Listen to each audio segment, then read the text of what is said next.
यत्र विश्वमिदं भाति कल्पितं रज्जु सर्पवत् आनंद परमानंदः सह बोधस्त्वं सुखम चर।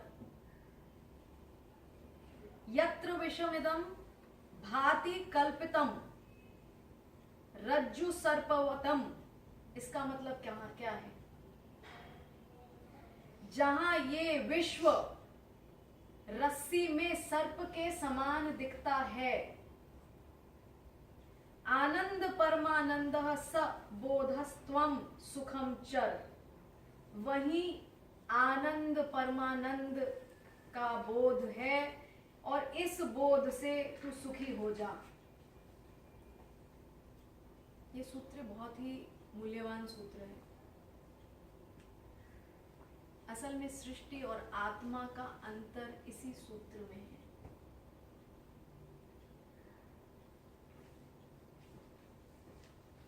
आत्मा निराकार है, सृष्टि में आकार है। आत्मा अरूप है, जिसका कोई रूप नहीं है। सृष्टि उसी आत्मा का स्वरूप है। हम सब यहाँ सृष्टि को सत्य जानते हैं, सही है? आप कहते हैं सृष्टि सत्य है, ये सत्य है, ये पंचतत्व सत्य है, ये झूठ तो नहीं है, पर ये शाश्वत सत्य भी नहीं है। शाश्वत माने क्या? जो सदा रहे, जो असत्य नहीं कहला सकता। सृष्टि असत्य हो सकती है, सृष्टिकार असत्य नहीं हो सकता। रूप बन बिगड़ सकते हैं, जो अरूप है वो सदा रहेगा। आज जहां पर पहाड़ है वो हो सकता है कल पहाड़ ना हो, जहां बर्फ है हो सकता है कल वो बर्फ पिघल जाए, जो नदी आज बह रही है हो सकता है वो नदी कल सूख जाए। आप चेन्नई में देख चुके हैं,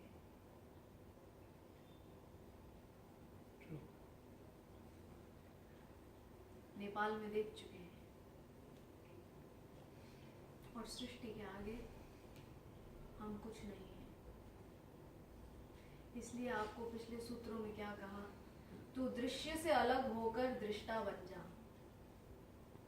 तू दृश्य से अलग होकर दृष्टा बन जा, दृश्य में मत डूब जा। ज्ञानी और अज्ञानी का भेद यहीं पर आता है।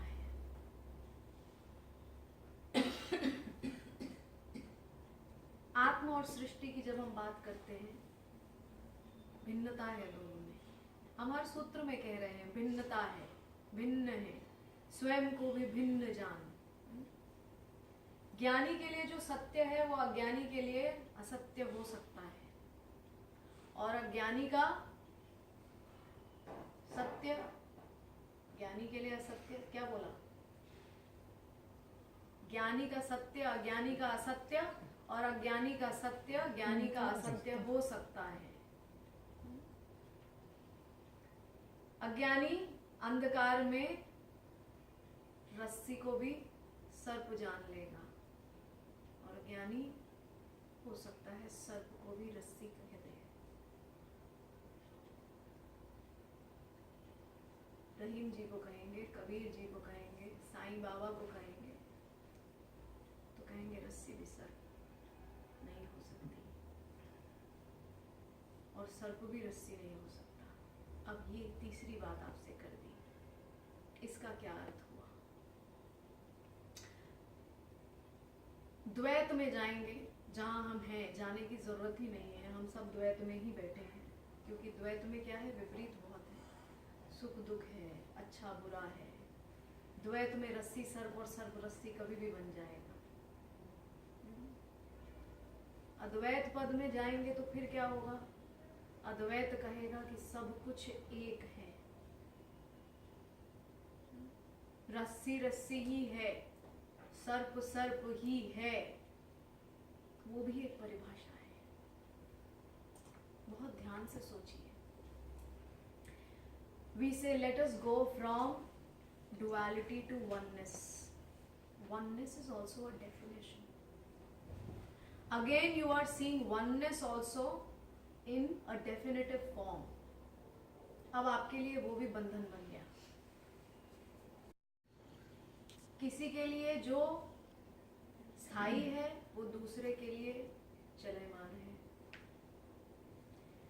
For someone, if this is called security, for the other person this is insecurity. वही भय का कारण बन जाएगा।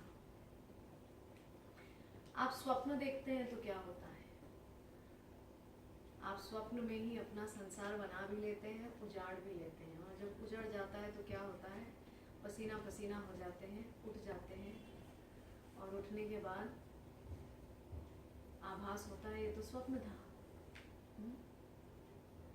फिर भी सांसें, धड़कन तेज ही रहती है, धड़कन शांत नहीं होती है।